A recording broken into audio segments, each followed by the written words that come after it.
It was a warm summer night. My friends and I were driving on the country roads of Missouri when I happened to notice flashing lights in the rearview mirror. I'd been going 5 over the speed limit. When the police officer approached my window and noticed 4 20-somethings wearing straw hats, overalls, and no shoes, he politely offered to have me step out of the car and take a marijuana test, which incidentally I failed.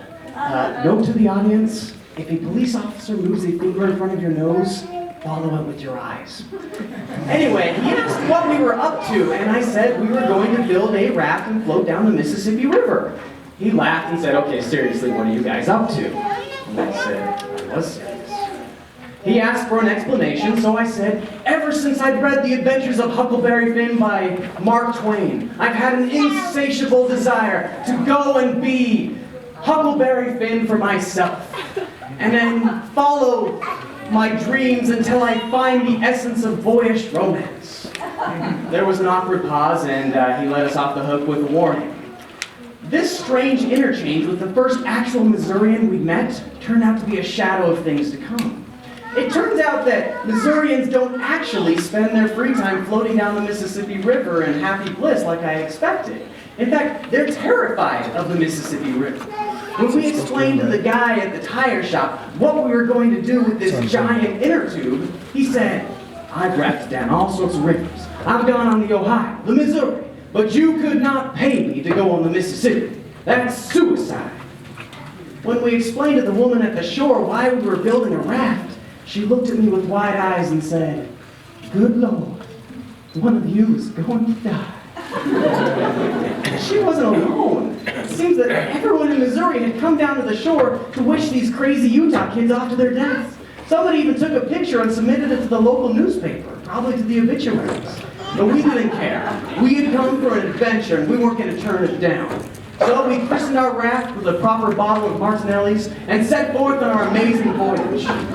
No sooner, though, did we realize why so many Missourians had predicted our deaths. It turns out that while it looks serene, the Mississippi River is really a kind of a schizophrenic death trap. On one hand, there's this current that's constantly pulling you toward the shore. And if you get too close to it, every quarter mile there are these little dams, and the currents will suck you under and you may never return. On the other hand, if you go too close to the center, there's these even stronger currents. And you don't want to get caught in those, because just as Mark Twain described, there's these big barges going back and forth, and they would smash a little raft like ours in an instant. So after a few hours of paddling, we got really tired and we wanted some food. The only problem was we didn't actually have any. By design, you see, we thought it would only be romantic if we had to catch our food, just like Jim and Huck did. However, we sort of broke our fishing poles, not by design. So things were looking pretty bad. As the day got late, we decided to pull over and set up camp when we realized we'd been so eager to leave earlier that day that we forgot our sleeping bags back at the shore. My friend said, "Steve, we have no food. We have no means of catching food. We're cold and miserable. This isn't what we expected. Let's just turn around and count our losses." And I said, "No, guys, you can't now. Not until we found the essence of boyish romance. These are exactly the kind of adventures we hoped for." Well, nobody wanted to be the naysayer to a great adventure, so we continued to suffer together. We gathered around the campfire and constantly turned our bodies like chickens on a rotisserie to stay warm, until I couldn't take it anymore. In the middle of the night, I stood up and I looked out at the river. It was covered in fog. I heard the distant sound of a passing barge. Then I saw something that I knew was fate. There was an island, something I hadn't noticed before. It was long and narrow, just like the ones Mark Twain had described. I said to my friends, "Come on, guys, let's go to that island. We gotta do this, and if we do not find the essence of boyish romance, I promise you we can go back and count our losses." So they agreed. We got on the raft that very night because we were all eager to have this ordeal over with, and we braved the dangerous Mississippi. Bear in mind, it gets as wide as a mile sometimes. We paddled in the fog, in the middle of the night, with deadly barges going to and fro. Don't ask me how we did it. We must have had a guardian angel or 4, but somehow we landed on this opposite shore. And before long, we saw what I knew we had driven all the way from Utah to find. A cave. It was practically calling to us. We both all of us knew that right inside that cave, we were going to find the essence of boyish romance.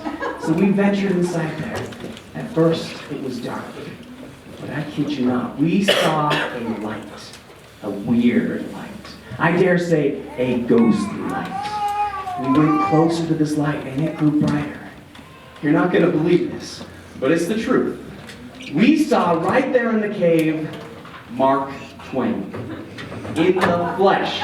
Well, I mean out of the flesh. But it was Mark Twain. I would have recognized that crazy hair and bushy mustache anywhere. And he was sitting next to a guy who I think was the ghost of Injun Joe. They were playing a game of cards. Anyway, Mark looked at us. He looked at us and said, "What in tarnation are you kids up to?" And I said, "I'm glad you asked, Mr. Twain. You see, we're following in your footsteps. We built a homemade raft and we're floating down the Mississippi River and living freely." He looked at us with wide eyes and said, "Good Lord, one of you is going to die."